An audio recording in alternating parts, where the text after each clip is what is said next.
पाक ने ना हमें तकलीफ में रह के प्यार करने का दर्स दिया। बुखारी मुस्लिम में हदीस है, हुजूर अपने मदीने की शान बयान करने लगे। महबूब फरमाते हैं यमन फतह होगा तो वहाँ खेत अच्छे होंगे, खलियान अच्छे होंगे, कारोबार अच्छे होंगे, तो कुछ लोग मदीने वाले वहाँ जाके रहने लग जाएंगे, आबाद हो जाएंगे। लेकिन हुजूर फरमाते अल मदीना तो खैरुल लहुम लौ कानू यअलमून। बात को समझना, फरमाया कि वहाँ खेत खलियान अच्छे हैं, उनका कारोबार वहाँ ज्यादा चलेगा। लेकिन रसूल करीम ने फरमाया मदीना ही उनके लिए बेहतर था, काश वो इस बात को जान लेते। फरमाया फिर इराक फतह होगा तो वहां भी कुछ लोग चले जाएंगे, कारोबार उनका अच्छा चल जाएगा, वहां रहने लगेंगे। लेकिन फरमाया मदीना तो खैरुल लहुम लौ कानू यअलमून। फरमाया मदीना ही उनके लिए बेहतर था, काश वो समझ लेते।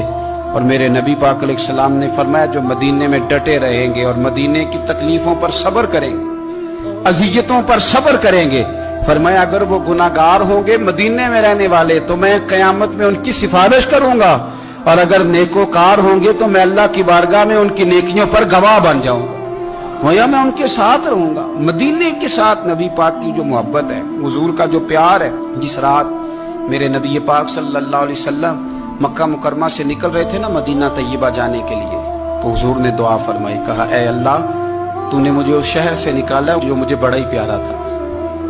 ऐ अल्लाह यहाँ बड़ी यादें थी, बड़ा प्यार था, तूने वहां से निकाला जो मुझे बड़ा प्यारा था। ऐ अल्लाह अब तू मुझे उस शहर में दाखिल फरमा जो तुझे बड़ा प्यारा है, वहां दाखिल फरमा जो तुझे बड़ा प्यारा है।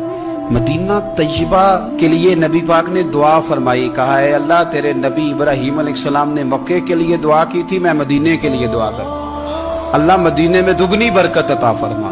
अल्लाह के महबूब अलैहिस्सलाम की खास दिलचस्पियां मदीना तैयबा के साथ। बंदा जब अपने घर वापस लौट के आता है तो शौक होता है जरा जल्दी से ना घर पहुंच जाऊं, जरा थोड़ा जल्दी चला जाऊं। कई सफर से आए, सहाबा फरमाते हैं कि जब नबी पाक किसी जंग से, जिहाद से, सफर से लौटते, मदीने की इमारतें नजर आती तो घोड़ा तेज कर लेते। अपने अंदर ना ये ज़ौक़ पैदा करें, ये प्यार पैदा करें। आप यकीन करें वही ठंडे ठंडे मुसलमान, वो कोई कैफियत नहीं। मैं दोस्तों से कहा करता हूँ अल्हम्दुलिल्लाह, कभी एक आयत पढ़ लेना कुरान पाक की तर्जुमा और तफसीर के साथ, तो सारा दिन वो घूमती रहती है दिमाग में, रात को उसका जायका रहता है रूह में। तो जब मैं और आप सारा दिन पढ़ें, सियासत करें, सियासत सुनाएं, कहानियां करें, गीबतें, तो फिर दिमाग में उल्टे सीधे ख्यालात ही आने।